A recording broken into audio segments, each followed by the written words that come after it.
Mga kwento na lagi.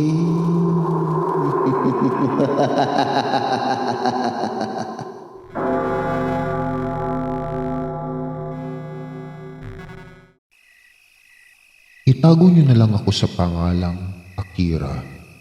Nickname ko sa isang bar. Nagtatrabaho ako sa isang bar sa Makati. Itong kwento na ito ay totoo, nangyari at naranasan. Hindi lamang ako kundi karamihan sa amin doon. At ultimo customer ay alam ang mga kwento dito. Hindi lang ako ang nakakaramdam at nakakakita kundi karamihan sa amin. Hindi ko po kayo pinipilit maniwala, ngunit ito ay totoo. Experience din ito ng mga manager at customer doon. Ang sabi nila ay may namatay doon na entertainer na babae dahil nabuntis ito ng boyfriend nitong guest. Meron ding rinape sa loob ng room at meron ding binaril ng asawa ng guest pati na ang guest ng lalaki. Kaya ang kaluluwa daw nila ay andun lamang sa bar. Dumadami daw ang customer every time na nagpaparamdam daw ang mga ito. Absent ako kagabi. Every time na absent ako, need ng leave of absence slip. Kung hindi ka nito gagawa, ay mapapenalty ka. Kung kagapagtapos ko, mag-ayos at medyo marami ng customer, kailangan ko gumawa ng LOA. Kinausap ko ang aking manager na gagawa ako ng LOA. Nagpaalam naman ako kung bakit ako absent kagabi. Pagtapos ko gumawa ng LOA slip, hinintay ko ang manager ko dahil hinatid niya ang mga guest customer sa VIP room namin. Pagbaba niya ay agad kaming pumunta ng office. Walang tao sa office kaya madilim sa loob. Pagbukas ng ilaw, dalawa lang kami ng manager ko sa loob. Gabang nakatalikod siya, ako naman ay nag-iikot ng mata sa paligid. At bigla akong nagulat. Biglang bumukas ang monitor ng computer at namatay din kaagad kaya agad kong sinabi ito sa manager. Sabi niya sa akin, "Huwag kang magbiro ng ganyan, Akira." Sagot ko naman ay, "Seryoso ako, ma'am. Nakita ko talaga bumukas ang monitor." Medyo pasigaw kong sabi. Sabi niya, "Dalawa lang tayo dito. Patay yung monitor. Paano magbubukas?" Nagkatinginan kaming dalawa at tumakbong naka-heels pa noon. Pawisan kaming lumabas sa office. May CR kami sa baba at taas. Galing ako sa customer ko. Sa baba kami nakikinig ng banda. Pumunta ako sa CR para umihi. Dalawa ang pinto doon. Pero yung isa ay sarado. Dahil barado yun kaya isang pinto lang ang ginagamit ng mga babae. May nakita akong pumasok sa loob na nakaputing babae. Hinintay ko siya na lumabas habang nagre-retouch ako ng make-up. May sumunod na customer na babae. Iihi din siya. Kaya nagtanong siya, "May tao po ba dyan, miss?" Sagot ko naman, "Meron po. Tagal nga po. Naiihi na din ako." Sabi naman niya, "Katukin mo na nga kaya." Kaya kinatok ko. Sabi ko ay, "Matagal ka pa ba? Nakapila na kami." Ang tanong ko. Pero walang sumagot. Kaya tinulak ko pero nakalak siya. Kaya mga ilang minuto, dahil ihing-ihi na ako, ay tinulak ko ulit. Pero laking gulat ko na walang tao. Kaya naman nanlaki ang mata ko. "Wala naman palang tao," sabi ng customer. Pinauna ko na siya at hindi na nag-CR sa takot na din na wala ang lasing ko ng time na yun at nang lalamig ako. Uwian na yung time na yun. Hinahanap namin isa naming kasama sa bahay dahil sabi ng waiter ay lasing na ito. Hinahanap namin siya sa room na pinanggalingan niya kung saan siya naupo. Pero wala siya, kaya naman ay pumunta kami sa CR. Kasama ko si Jenny, hindi niya tunay na pangalan. Kasama ko din sa bahay. Pagbukas namin ng CR, andun si Mariel. Hindi niya din tunay na pangalan. Nakaupo sa sahig habang ang mukha at buhok niya ay nasa bowl. Ginising namin siya. "Be, gising na, uwian na," ang sabi ko. Habang ginigising namin si Mariel, pero lasing na lasing siya, kaya inangat namin siya para makatayo. "Gising na, be," ang sabi ni Jenny. Yun lamang ang sagot niya. "Uuwi na tayo, huy!" Malakas na sabi ko para magising siya. Bigla siyang nagsalita ng, "Bahay ko to, dito ako nakatira," habang nakatingin sa amin ng masama. Kaya agad-agad namin siyang itinayo habang tumatakbo pababa ng hagdan. Sobrang natakot kami ni Jenny sa sinabi niya dahil ang boses ni Mariel ay napakalambing. Kahit lasing siya, hindi ganun ang boses niya. Kinabukasan, tinanong namin siya kung may naalala siya kagabi. Wala daw. Kaya kinalibutan kaming dalawa ni Jenny. Nag-show up kami sa VIP room dahil may mga guest that time. Habang nasa line up kami ay pumipili na yung customer. Pagtapos ay pinalabas kami at tatawagin na lang yung mga napili. Pinabalik kaming 4 doon. Sabi ng manager sa amin, "Sir, eto na po silang 4, sabi niya. May tinitignan siya banda sa tabi ko at linabas kami dahil pipili siya ng number kung sino sa aming 4 ang kukunin. Habang nasa loob, sabi daw ng customer ay number 5. Sabi naman ng manager namin, "Sir, 4 lang po silang pumasok." Nakikipagtalo ang customer at sabing, "Hindi, 5 sila. Nakangiti pa nga sa akin yung babaeng nakakulay blue. Mahaba ang buhok na nakakulot." Pagdidescribe niya sa babae.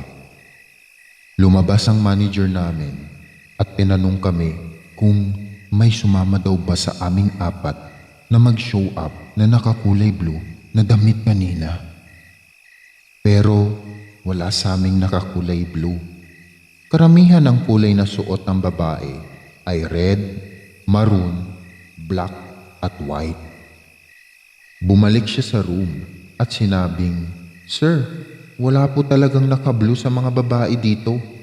Pagmamatigas niya na wala naman talaga. Kaya namili na lang ng ibang babae ang mga customer. Agad na kwento sa amin yun ng manager namin na si Mami Arian. Hindi niya tunay na pangalan. Kinalabutan kami at dumagsa ang mga customer. Sabi nila, every time daw na nagpaparamdam daw ang babae na yun, ay dumadami ang customer. Kung hindi sa gabi din na yun, ay kinabukasan. May nagpa-reserve daw ng room ng VIP, room 1. Kaya nakalagay ay reserve sa labas ng pinto. Dumating ang mga guests na naka-reserve ng room. Sila ay umupo muna sa labas. Wala pang banda that time kasi maaga pa. Start ng banda ay 9:30 p.m. Sinabi ng waiter sa guest na, "Sir, okay na po, malamig na po ang room." Kaya yung isang guest agad na pumasok sa room para i-check kung malamig na.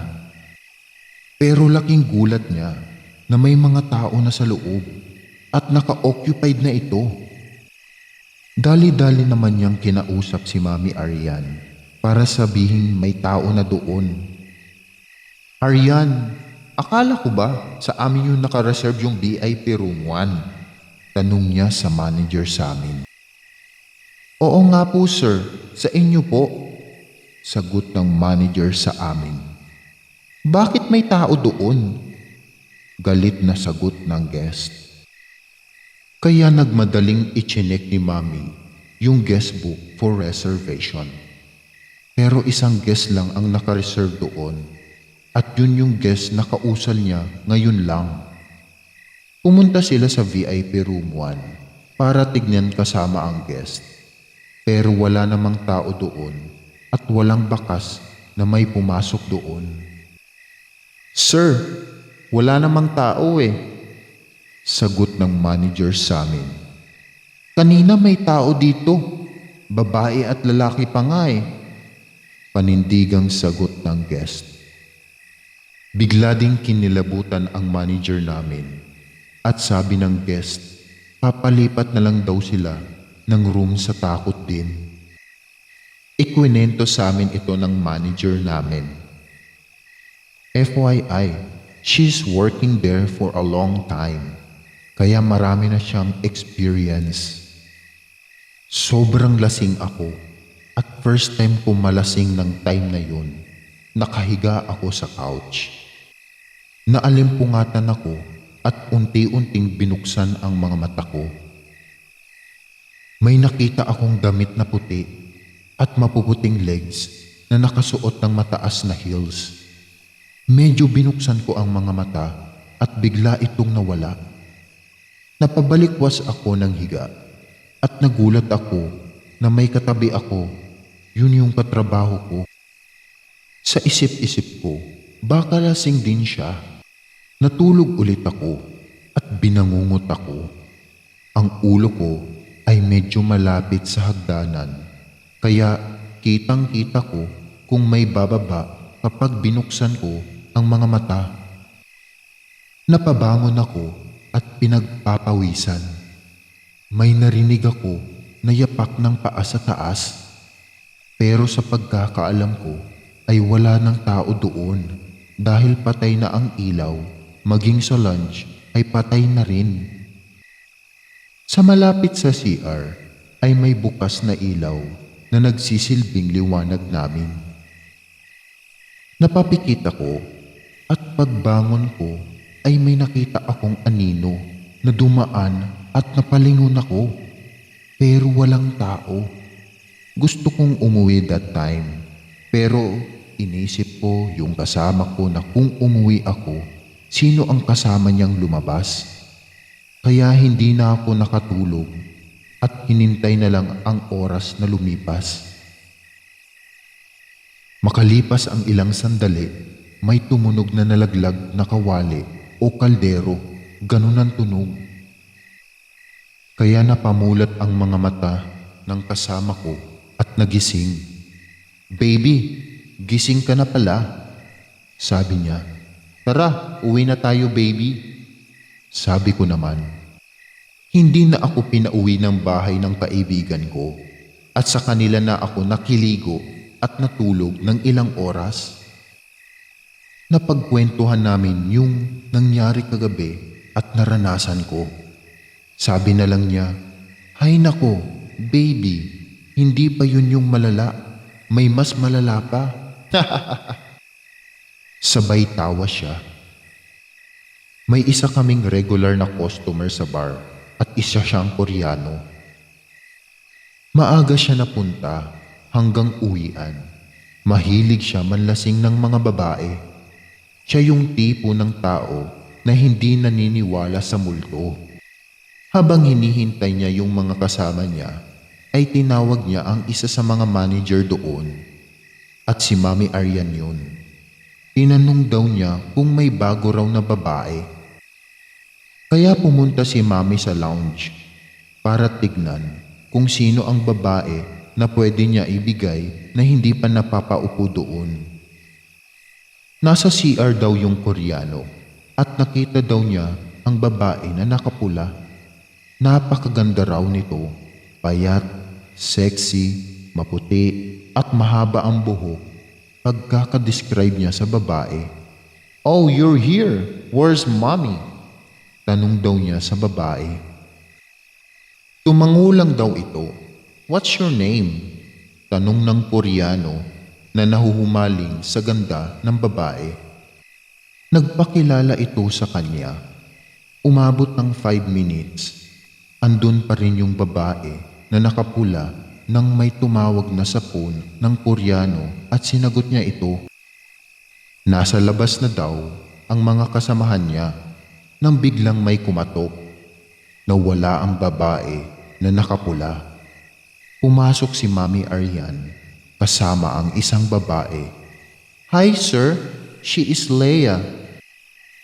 Name ng new girl. First night?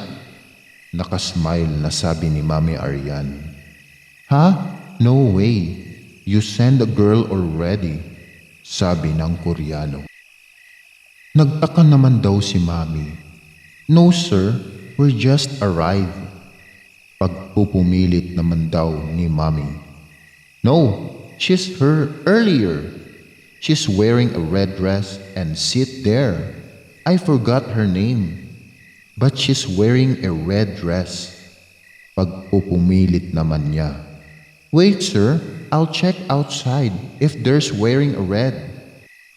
Nagmamadaling lumabas si Mami at tinignan kung may nakapula. Pero naalala niya na team namin ngayon ay green. Kaya bumalik siya sa room para sabihin ito. Sir, no one is wearing red dress. Our team tonight is green, sabi ni Mami Arian. Ha? So who's there earlier? Tanong ng Koreano. Kinilabutan si Mami at nagmadaling nag-bill out ang Koreano. Simula naman noon, hindi nakadalas ang pagpunta ng Koreano.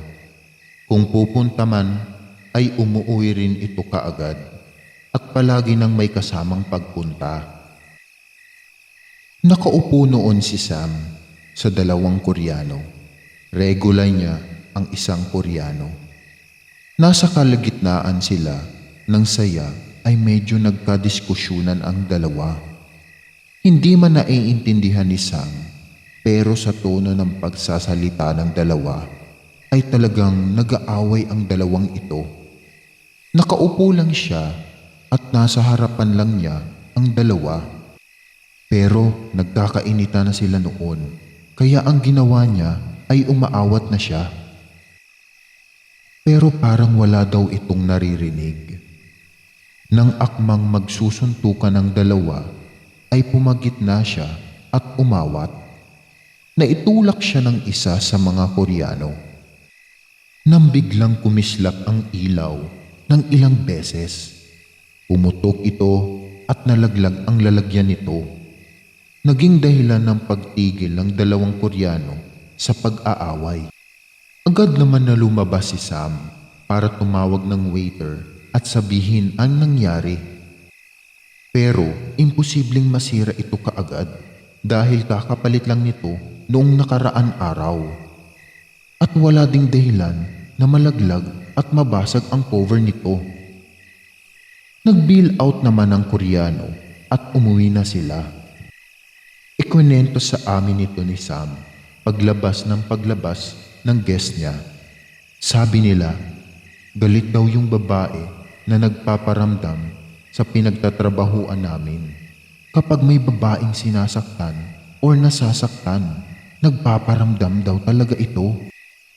Nireserve ako ng regular guest ko na si Charles, hindi tunay na pangalan, at nag-reserve kami ng room. Sa loob ng VIP room, andun ang karaoke, videoke small table, and couch. Dumating na ang guest ko. Sa baba muna kami habang iniintay na lumamig ang room. Means binuksan ang aircon sa room. Nung lumamig na ang room, umakyat na kami. Yung room namin is small stairs. Siya mga 4 na lakdang lang. Fast forward. Nag-CR ako. Pagbalik ko ay nagpaalam naman yung guest ko ang CCR. So ako lang mag-isa doon. Nag-search ako ng kanta. May narinig akong bumukas ng pinto. As in, tunog na bumukas ang pinto at naglakad pababa Pagtapos nun ay umupo sa tabi ko. Hindi ako nakatingin dahil busy ang pagsisearch ko ng kanta. Tinanong ko siya, anong kantang gusto mo? Paglingon ko ay wala palang tao at biglang bumukas ang pinto. Dumating yung guest ko. Kinilabutan ako dahil narinig kong may naglalakad papalapit sa akin at ramdam ko na may umupo sa tabi ko kasi foam yun eh. Ramdam mo kapag may umupo, di ba? Hindi ko na lang binanggit sa guest ko at baka matakot siya, hindi na siya bumalik.